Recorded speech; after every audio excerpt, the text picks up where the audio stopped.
Why do you come out here in a snowstorm through miles of ice and fish on a lake that nobody's on?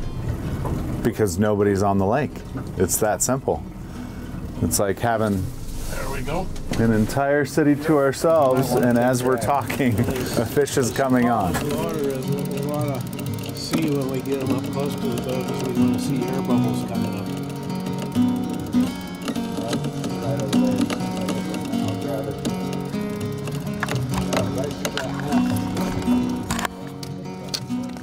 Randy Vance, Joe Moritz, and Cody Dickinson invited me along for a shot at large Mackinaw.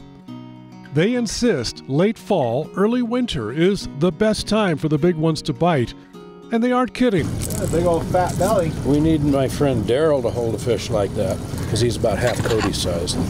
Yeah. Well, actually they kid a lot, but they do catch big fish. Cigars are good luck. I have a friend who used to come on my boat and smoke cigars, and he left a half-smoked cigar in the rail of my boat, and he was fishing with me about a month later, and he goes, "Oh, look, this is my old cigar," and he fired it up, and boom, he got a 20-pounder.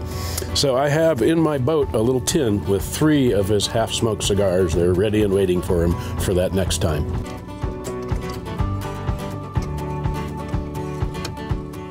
On this occasion, we used downriggers to place plugs such as quickfish and flatfish right in front of the fish that are holding anywhere from 90 to 120 feet deep.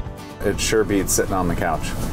You wouldn't stay home on a nice warm couch watching football? I would stay on the couch at home watching football, but this is more exciting. I think it's better fishing because their main food source, the kokanee, have spawned and are now gone. And rather than chasing the schools of little ones that I think generally swim faster or they're voracious this time of the year. I remember that old fishing guide, Mickey Daniels, used to say that weather permitting, December and January were his 2 best months.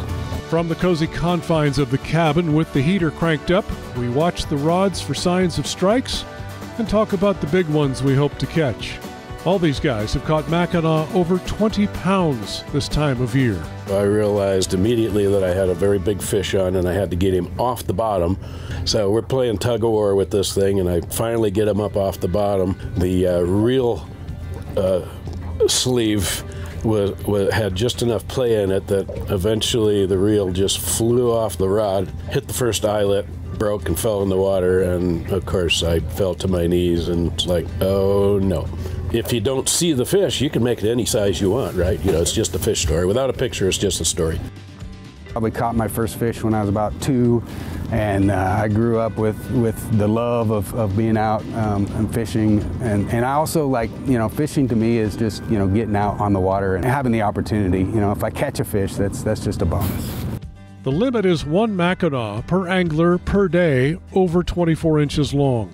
You know, this is the time of year that we come out and we target max, and here in a couple of months when they close off all the gates and we can't get up here, then I'll start going to Billy Chinook and catching kokanee again, and later in January I'll be going steelhead fishing down on the Umpqua, and you know, when the spring, you know, you start getting salmon and various other things. We got the derbies starting up in May for kokanees. There is no fishing season, it's all year long. Even I caught a fish this day. It measured 28 inches long and weighed about 12 pounds. It's about as big a mac as I've ever caught. Thank you, guys. Joe Moritz, who worked as a meat cutter, expertly filleted the fish for me. From Crescent Lake in northern Klamath County, I'm Brooks Snavely for The Great Outdoors.